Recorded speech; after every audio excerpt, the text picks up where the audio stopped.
Saya dilahirkan pada 12 Disember tahun 1971 di Hospital Polisen. Sejak lahir itu sehingga tahun 78 saya tinggal di Pasir Panjang dan bersekolah rendah di Pasir Panjang, dan kemudian 78 berpindah ke Teluk Kemang. Dan sebenarnya saya memang asal membesar di Polisen ini, khususnya di Pasir Panjang dalam kawasan Dun Tinggi lah. Mak saya, arwah nenek saya dan ramai keluarga saya, mereka juga membesar di Tanjung Agas. Arwah bapa saya juga seorang guru dan pernah berkhidmat mengajar di Sekolah Menengah Dato' Muhammad Yusof Tinggi. Arwah mak saya juga seorang guru dan lama mengajar di Sekolah Kebangsaan Pasir Panjang. Jadi maknanya daripada segi masyarakat, mereka memang kenal saya sebagai anak Cikgu Esah dan juga anak Cikgu Ramli, dan ramai anak-anak murid beliau masih ada hari ini, dan mereka juga melihat bahawa mereka memang kenal walaupun dah lama, arwah pak saya dah lama meninggal.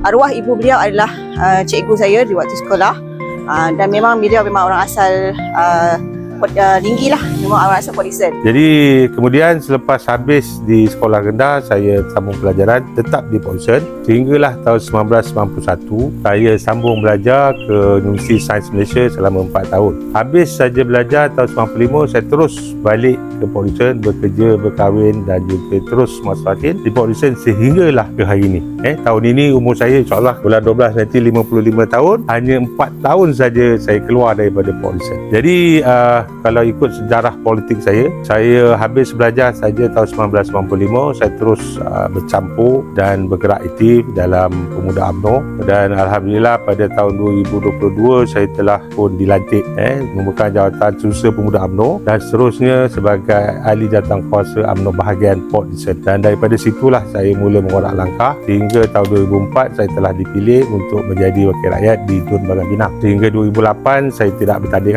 tak dicalonkan semula. Jadi daripada situ, walaupun saya tidak dicalonkan, saya tidak merasa kecewa dan saya tidak meninggal parti ataupun ingin menukar parti. Saya tetap kekal setia sehingga hari ini. Dan selepas pegang jawatan Ketua Muda Bahagian selama 2 penggal sehingga 2013, saya dilantik sebagai Ketua Penerangan UMNO Bahagian, dan bermula 2018 saya telah menang dipilih sebagai Ketua UMNO Bahagian sehinggalah ke hari ini, dan seterusnya juga dilantik sebagai Majlis Kerja Tertinggi UMNO. Jadi sejarah saya dalam Polisen ini kalau kita tengok memang hampir 100% saya tinggal dalam Polisen dan saya tahu seluruh tempat dalam kawasan Polisen ini, dan ianya memberikan saya satu kelebihan untuk saya mengenali, menjiwai dan juga memberi khidmat bakti, sama ada jadi wakil rakyat ataupun tidak jadi wakil rakyat. Dia one of the best man sini lah.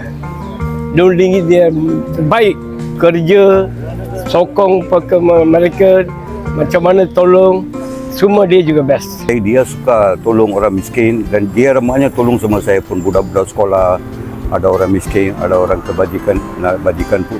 Faizal dia tak kira siapa datang pun dia mesti tolong. Sepanjang saya bekerja sama dengan Dato' Muhammad Faizal, so segala permohonan bantuan yang boleh dia salurkan, dia akan cuba penuhi sedaya upaya. Jumaat dia mesti dia tengok orang yang susah punya orang mari jumpa, sakit punya orang. Berapa banyak mereka ada jumpa saya. Dia tolong juga. Bagi tolong hospital, hantar Colombo punya hospital. Ada juga macam-macam dia tolong. Dan Alhamdulillah mereka ingat kenang jasa saya, dan sehingga hari ini mereka masih memerlukan sentuhan saya sebagai wakil rakyat khusus. Saya hati the best, one of the best, Dato' Faizal.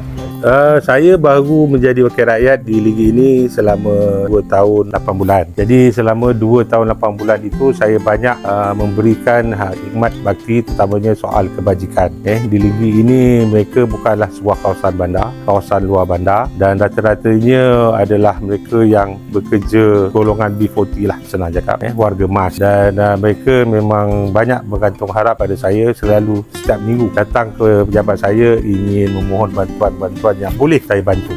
Kadang-kadang ada yang setengah yang perlu dilakukan prosedur, ada jalan khusus dia kena ikut, contohnya macam permohonan baiki rumah semua, yang tu memang di luar bidang kuasa lah. Tapi sepanjang yang mana di dalam bidang kuasa beliau tidak pernah tolak walaupun berlainan parti ataupun di luar dun beliau. Kebanyakannya memang boleh dikatakan satu Parlimen Port Dickson ni ada yang datang ke bilik ke pusat khidmat kita untuk mohon bantuan dan beliau tak pernah menolak satu pun. Jadi pada soal pembangunan, insyaAllah pembangunan ini dia akan dari semasa ke semasa akan datang, dan yang paling penting ialah saya tekankan ialah soal pendidikan anak-anak kita. Jadi saya nak lihat anak-anak tinggi ini mereka boleh berjaya dan mereka boleh menguasai ilmu dan juga kemahiran, kerana bila kita sebut soal pembangunan sudah pastilah akan banyak lagi projek-projek yang akan masuk. Contohnya baru-baru ini dilancarkan pembinaan AI Port, dan juga apabila ada AI Port akan ada juga pusat industri yang baru. Jadi kesediaan kita sudah pastilah kita nak memberi peluang kepada anak-anak tinggi, terutamanya mereka yang sudah ada kemahiran dan juga ada ilmu. Jadi kita tak mahu mereka ini hanyalah sebagai pekerja biasa. Jadi biarlah mereka pegang jawatan yang besar, yang tinggi, dan memberikan jaminan kepada mereka. Tapi the best, saya tak tahulah. Dato' Faisal mesti menang. The best man, Faisal.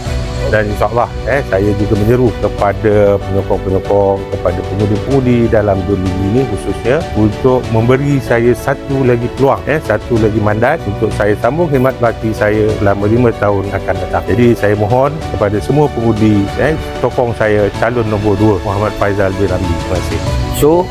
So lagi satu, Barisan Nasional terus mantap.